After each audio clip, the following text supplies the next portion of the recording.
Thank you, Minister. We are looking to hire up to 500 nurses in public health units across the province. How they will be distributed with respect to the 34 health units has not yet been determined. It will probably be by school population proportionately. They will have a very important role. We won't have one nurse for every single school. That would be way more than 500, obviously. But they will be working very closely with a small family of schools, each of them liaising, educating, supporting the parents, the parent councils, the teachers, the other staff, the administration, and so on, and obviously part of the public health unit. So they are going to be the link to help make sure if anybody is ill, that things are done properly, public health is notified quickly, that the protocols are followed and understood to ensure access to rapid testing and contact follow-up, which is the core function of public health in an outbreak.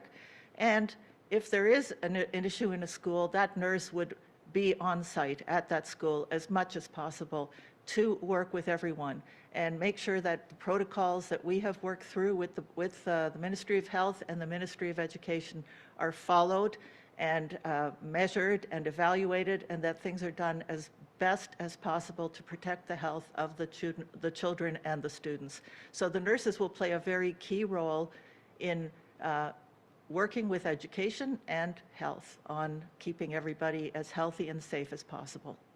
Next question. Next question comes from Cynthia Mulligan from City News. Please go ahead. Hi, Cynthia. Hello, thank you for taking my call. Yeah. Premier, I'm wondering why mandatory testing isn't required regularly of teachers to catch anything before it might erupt. I'm sorry, Dr. Yaffe, but you're going to have to come back up here. I always refer to the medical experts.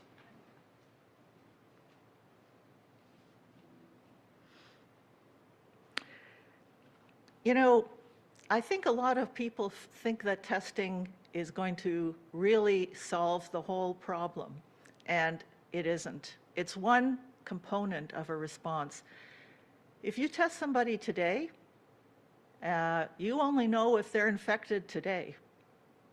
And in fact, if you're testing in a population that doesn't have very much COVID, you'll get false positives almost half the time.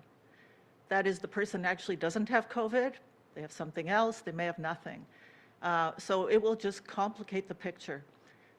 On the other hand, if we have evidence of a case, even a suspect case in a school, all the contacts of that case, be it a child or a teacher, would be tested, regardless of whether they're symptomatic or not. That is something we've learned with COVID. It's very important to do that. That is when we might be identifying people who are asymptomatic and infected that need to stay home and wait till they're cleared by public health. Doing testing on all the teachers would be a huge amount of resources taken away from the need for quick access to testing when somebody may be symptomatic. We also need to do screening for symptoms, and everybody needs to be educated about the symptoms to look for and not go to work if you're sick, not go to school if you're sick.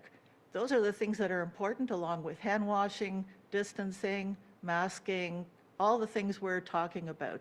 Testing will not actually achieve anything other than take resources away from other places they need to be. Thank you. Follow up.